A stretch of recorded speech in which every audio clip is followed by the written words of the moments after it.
This is the Thoughtful Travel Podcast. I'm your host, Amanda Kendall of the notaballerina.com travel blog. Every episode I'll share travel tales from several fellow travel lovers, and together we hope to entertain and inspire you, remind you of some of your own great travel experiences, and encourage you to hit the road again soon.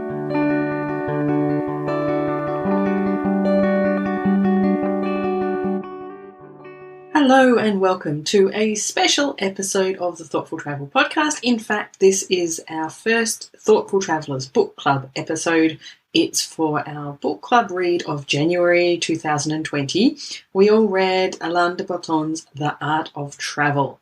Now, this audio comes from the Facebook Live conversation that I had with all of our Facebook Thoughtful Traveller group members at the end of January, and of course that means that the audio quality is not quite the same as the usual podcast, but I had quite a few requests from people to turn this audio into a podcast as well, not just the video that we ran in the Facebook group. So here it is, and I hope you enjoy our discussion about The Art of Travel. If you haven't read it, I'm sure that the group members would agree with me. It comes highly recommended. So here's our Facebook Live chat. Enjoy.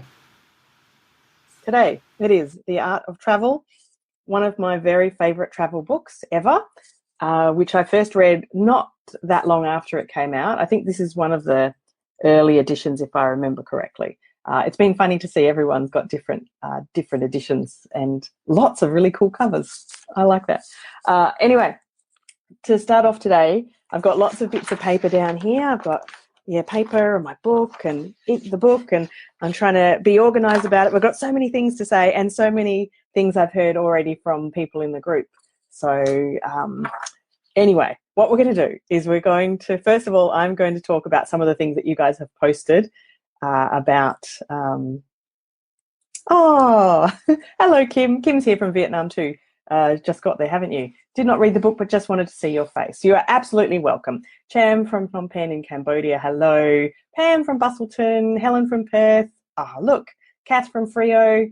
Lots of people from across the world. Awesome. Okay, so I'm going to tell you what I think about the book, and I've got 3 topics that I want to start with, which are things that I think are important about it, but also what a few people have already put in the comments. So in particular, the lovely Celeste, the lovely Justin, and the lovely Richie. I know Justin's online now. I think Celeste is not able to make it, so we'll see. And basically, I wanted this to be interactive, so do comment as we go with anything that you agree or disagree with. I'm going to try and keep an eye on all of it and see it as we go, but my apologies if I don't see all your comments as we go, and I might have to reply to some of them later, but we'll see how we go. So 3 things I want to talk about first. The idea of traveling thoughtfully, because I actually wonder if it was this book that got me, oh, excuse me, I've just started to hear myself talking on the other screen. Okay. Okay. So I wonder if it was this book that got me really thinking down the path of thoughtful travel, and therefore the Thoughtful Travel Podcast. I don't know. I would need to go back into the deep archives of my brain, but I kind of feel like it's probably part of it. I don't know. So traveling thoughtfully is my first bit. The whole idea of authenticity, or being authentic, or traveling authentically, or finding authentic things when you travel. And third topic is about beauty, because I think a lot of us travel to experience beauty of some kind, and there's some interesting things in the book about it. So let me start. Traveling thoughtfully. So I've got this little system here. Okay, one of my favourite quotes, and someone else mentioned this too. So he writes, "The pleasure we derive from journeys is perhaps dependent more on the mindset with which we travel than on the destination we travel to." Agree? I feel like all of you will agree with this one, because it's that whole idea that people can travel to the same place and have so many different experiences, even though it is the same place. I don't know if any of you watched the video that I just popped into. Actually, I put it on the Not a Ballerina page, I think, about half an hour ago, and it was all about the idea of a plane full of people landing somewhere half of them are depressed because they're returning home. Half of them are really excited because they're going somewhere new. So it's the same destination, but completely different experiences just of landing. And I think the same applies to when we travel. The destination is almost irrelevant in a way, because how we perceive it will be connected to what's going on in our head and what's going on in our lives at the time. And yeah, all sorts of things like that. I feel like, I know when I travel, there's really nowhere that I dislike. I can't find it in myself to dislike something, because I'm always in that mindset of being curious and wanting to know what's different. And I don't know. So I think, I don't know. That quote just really resonated for me. Now, what else did we find about that? Oh, yes. Now, I can't find who it was who said something about this in the group, because I know someone else said that this was their favourite quote, and it was this one. A momentous, it's from the beginning when he's just landed in, I want to say Barbados. It was Barbados, right? Tropical island paradise. And he writes, a momentous but until then overlooked fact was making its first appearance, that I had inadvertently brought myself with me to the island. So, damn it, me and all my problems, they're still here. No matter how amazing the destination is, how tropical, how beautiful, how relaxing it looks, you're still you in your head. And I think that's interesting. Having said that, of course, I think that bringing yourself there and then being there for longer can be something that changes you and yourself. I'm just thinking of my week in Kuala Lumpur last week, the week before now, I suppose, and I brought myself there feeling really stressed and overworked, and definitely by the end of it, myself came back feeling a whole lot better. So that is good.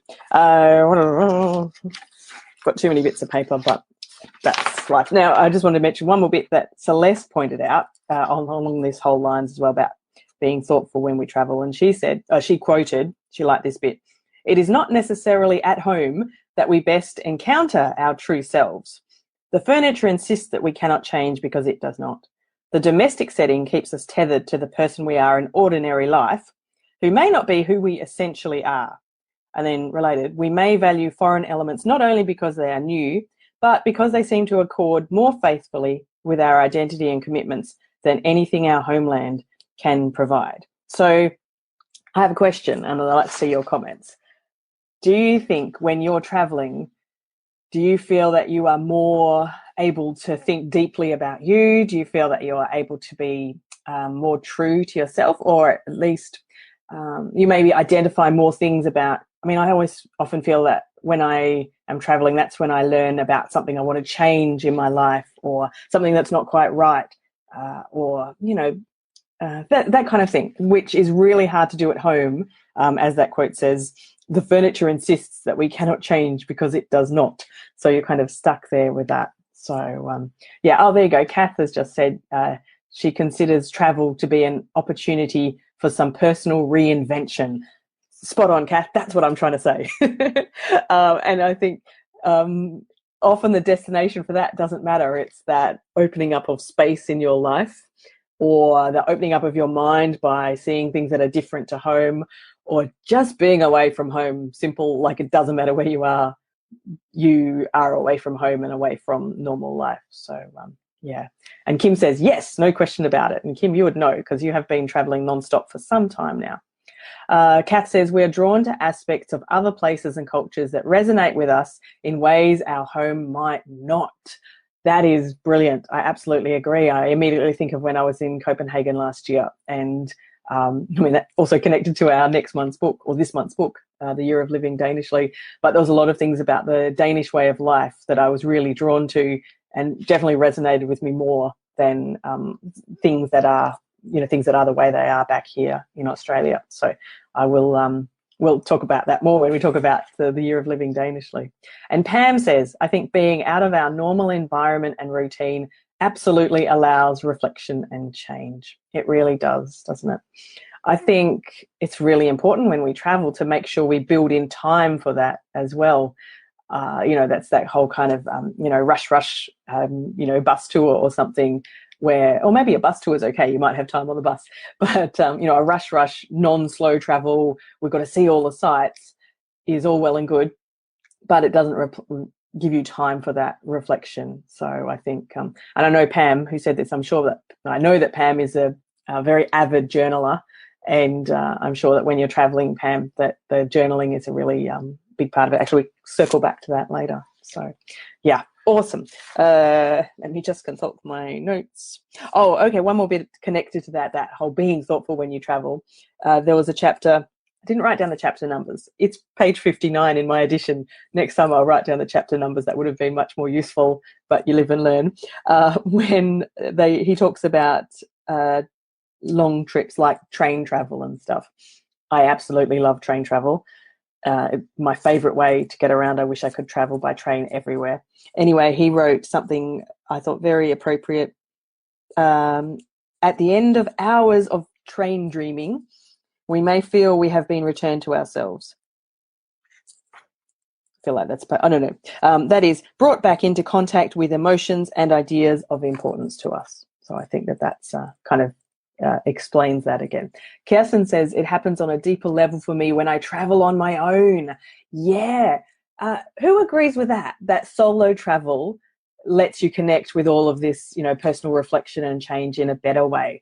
I definitely agree with that, Kirsten, because you've got so much more time in your own head when you're traveling on your own. And that's often the times when you have really those, really big revelations, I think. So, Kath, he writes beautifully about this on the trains. Yes, good. Like minds. Yes, fabulous. So I think that Kirsten is dead right. I think that traveling on your own gives you that extra layer of time and almost necessity to really contemplate life. So that's pretty cool. Right. Now, where are we? All my bits of paper. Oh, one more bit. Justin made a note about a quote that he liked and that's connected to this. The quote was, "I must have been suffering from some mental aberration to have rejected the visions of my obedient imagination and to have believed, like any old ninny, that it was necessary, interesting and useful to travel abroad." And Justin goes on to explain, "I think we've all encountered people like this who can't see the point of travel unless it is lounging on a beach or in a resort as far away from whatever is happening in the world, rather than people like us who want to explore the rest of the world." And I think that those people who can't see the point of travel, honestly, I just think they have never experienced travel the way that we are discussing today. So, yeah. But I liked that point, Justin. That was important. Pam, solo travel, definitely agree. Yes, 100%. Kirsten, you also added, and fresh eyes because you don't bring old conversations to a new place. That's really nice, because if you're on your own, you're not having those same discussions. So, Kate, hello, Kate. I didn't know you were here. Welcome. Having just travelled with my family, I agree about solo travel.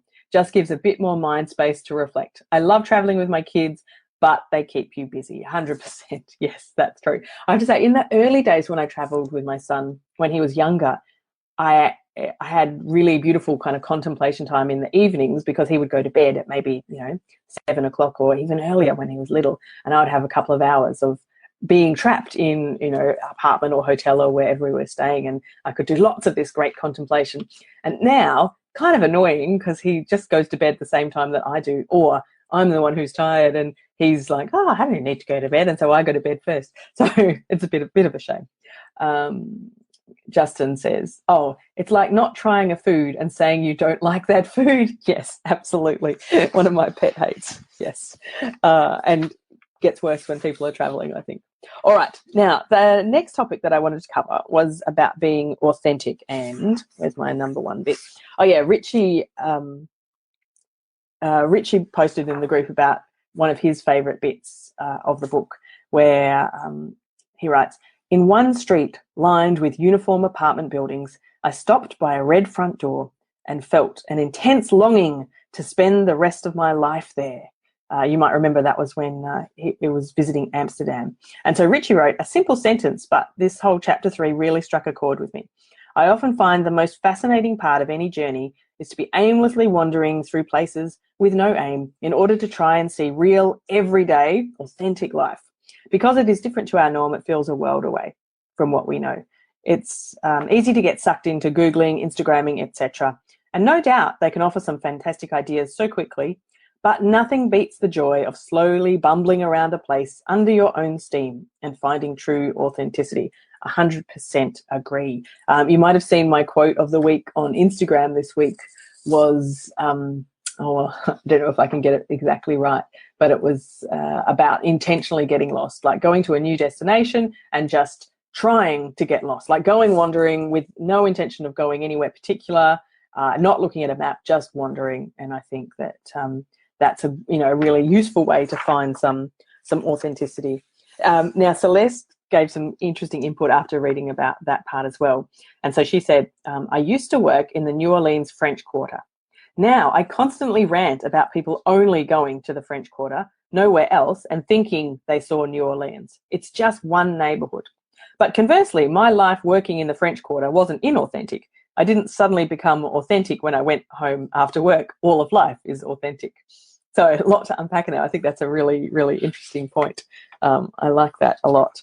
Now, I think that's all of it. So my question for you guys there is, what do you think is a really good way to authentically travel? I actually don't like that word authentically anymore. It's been so overused in lots of situations. I don't know in general life, in small business, like in my day job, my social media business, the authentic thing is so overused that it has no meaning anymore. But authentic travel is something I think a lot of people in this group would be striving for. What's your best way, I think?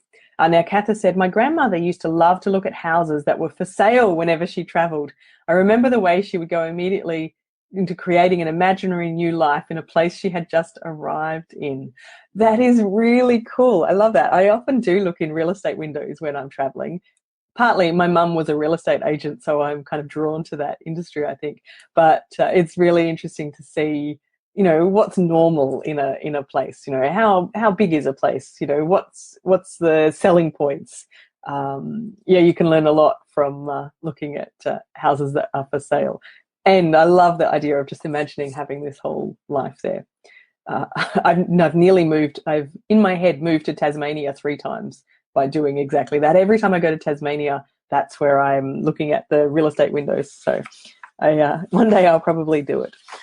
Okay, now, goodness me, my third topic, where are we? Beauty. Now, I've been a bit obsessed with the whole beauty and big views and all of this stuff lately. You might have seen my post somewhere in the Thoughtful Travellers group, I think, about our week in KL and how we had these views, big views over the city. And that's different so I'm looking out my window here in Perth and it's a beautiful view. So from this end of the house, I can see into our garden and I can see lots of trees and our big blue sky. Looking the other way from my table, I can see more trees, the park. Yesterday, cricketers playing, always kids running around. And I love those views, but it's not the same as being able to see this vast view in front of you. And for me, that's really beautiful. So, can I interrupt myself? There's really good comments about the authentic stuff. Justin said, as weird as it sounds, I don't think this is weird at all, Justin, there is something authentic about buying groceries from a supermarket in a foreign country. 100% agree. One of my favourite things to do. So Margaret says, I enjoyed, she says, possibly not the right word, the part where his enjoyment of a place was affected by a fight with his partner. People, yes, I remember that. But I appreciated it. People do tend to like or dislike a place according to their relationship with the people around them. That's so true.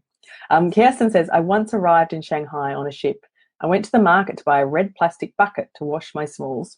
So I wandered the rest of the day around Shanghai carrying a red plastic bucket, and everybody assumed me to be an expat, not a tourist. It was quite an eye-opening experience. That is awesome. I feel like there's a big story in that, Kirsten, like this, but just carry a red plastic bucket and your experience will be completely different. That is fabulous. I love that. And yes, Kate agrees on the supermarket. All right. Back to beauty. Now, my first bit is from Justin. So Justin found in chapter 8, he found it interesting, the part on possessing beauty. Oh, yes. Actually, that's exactly the same part that I marked as well. So it talks about the camera being one way to possess beauty and show why it mattered to you. And then the paragraph continues on about the cretin who carved his name in a pillar and ruined the beauty. And there's also parts in this chapter that talk about drawing. And Justin says, as much as I can take a picture or maybe try and draw these things, it's never going to replicate what my eyes saw and what the other senses also felt. My recent trip into the desert of Djibouti is a perfect example. I could see enough from photos that I knew I wanted to experience a place called Lac Abe. Sorry, I don't know about my pronunciation there. However, words and pictures fail to describe the place and just how amazing it was.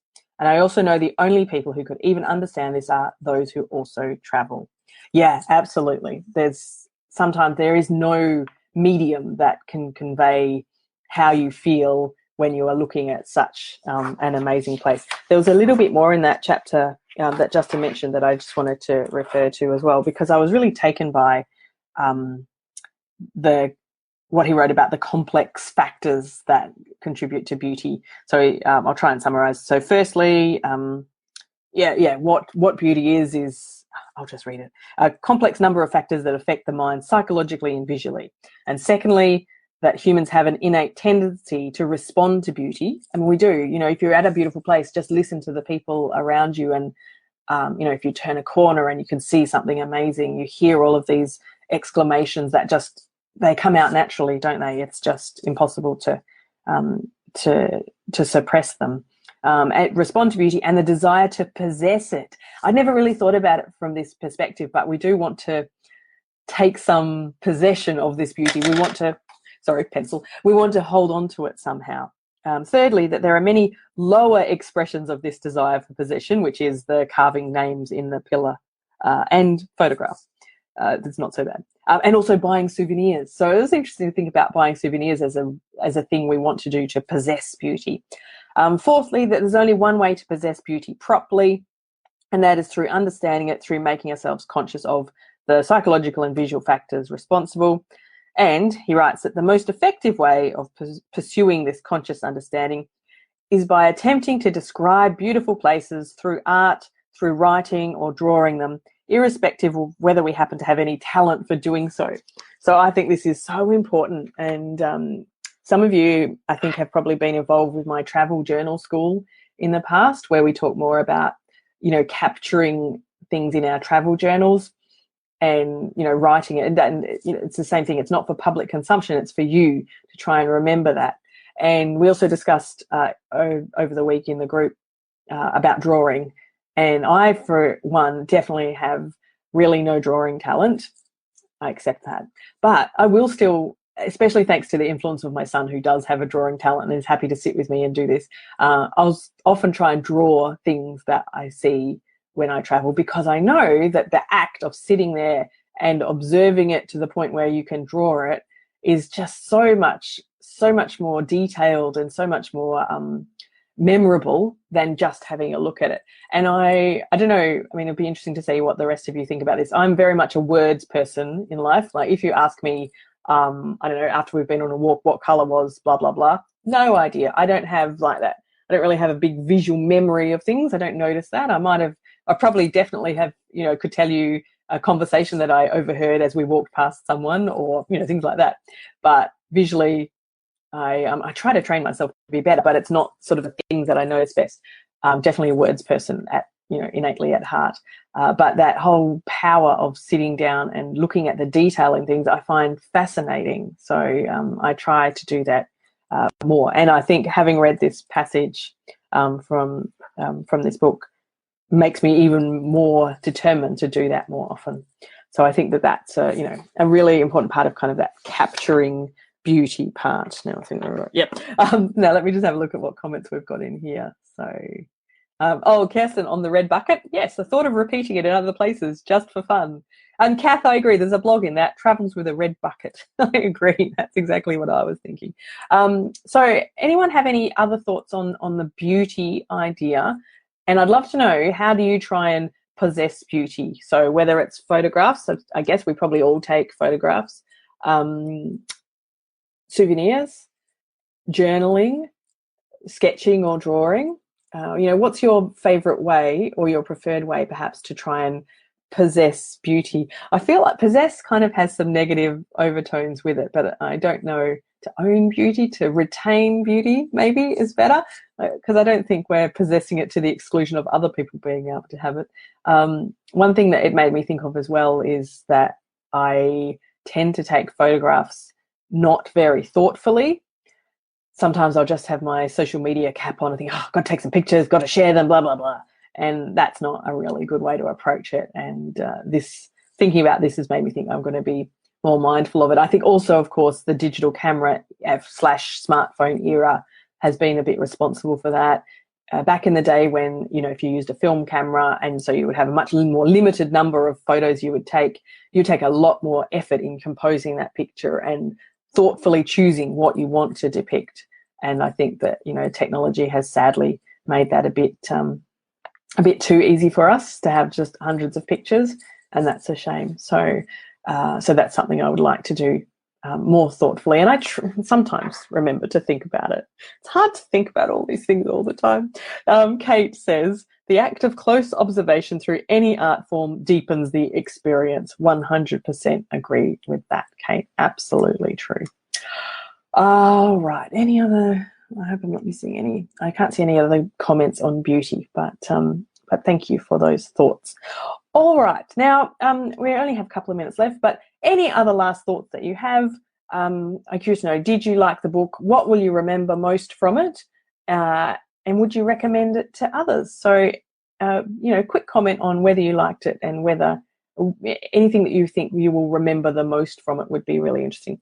I think, to sum up, I hope it was a really good pick to have as our first book club, Thoughtful Travellers Book Club book, because it is very thoughtful and covers that whole kind of genre of why we travel, what's the point of it all, which I know that people in this group all completely understand, but it's nice to be able to articulate it, I think, to some extent. Well, here we go. Here's a lot of comments. So Kirsten says, I spend way too much time taking photos because I love taking photos, but I often stop myself to just be in the moment and absorb the place. Is so important.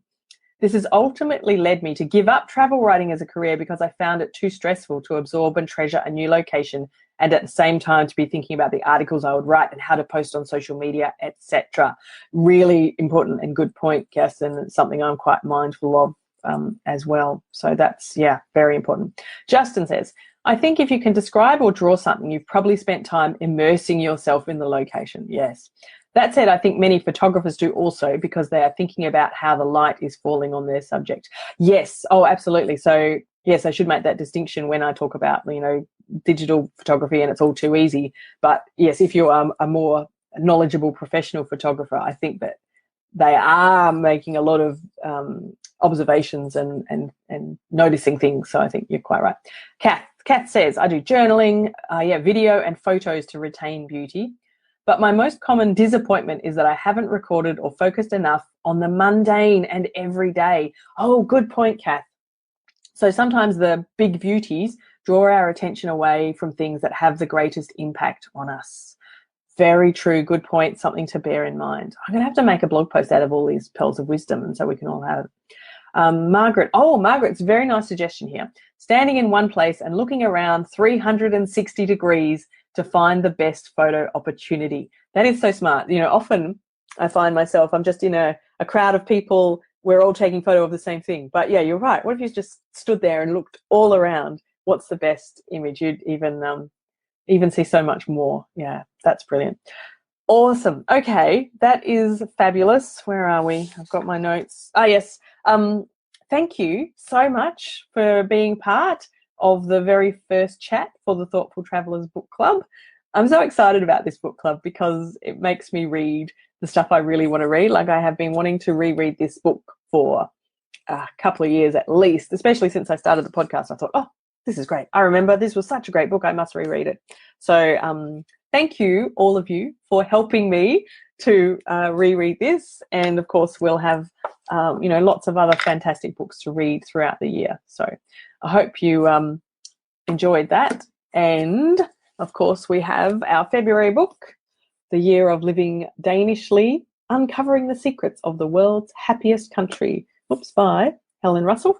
So I hope that you will also all enjoy the year of living Danishly.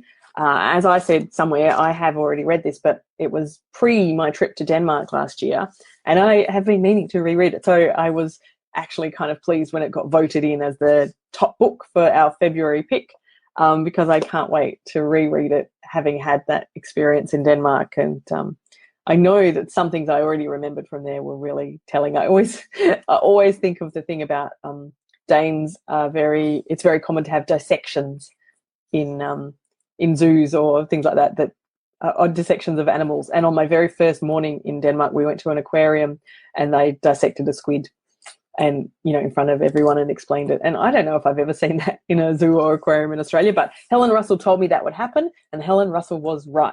So looking forward to reading this. Okay.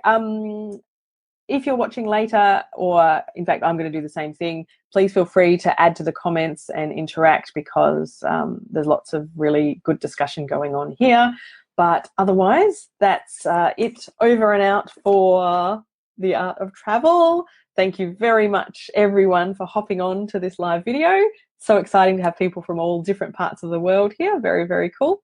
And we'll be back sometime towards the end of February or early March to discuss the year of living Danishly. So thank you so much, everybody, and I'll see you all in the group. Bye.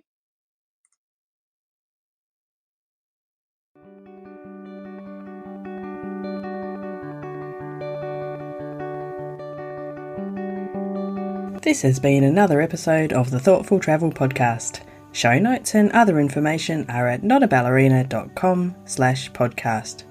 Join me again soon for another chat about why we travel. Bye for now.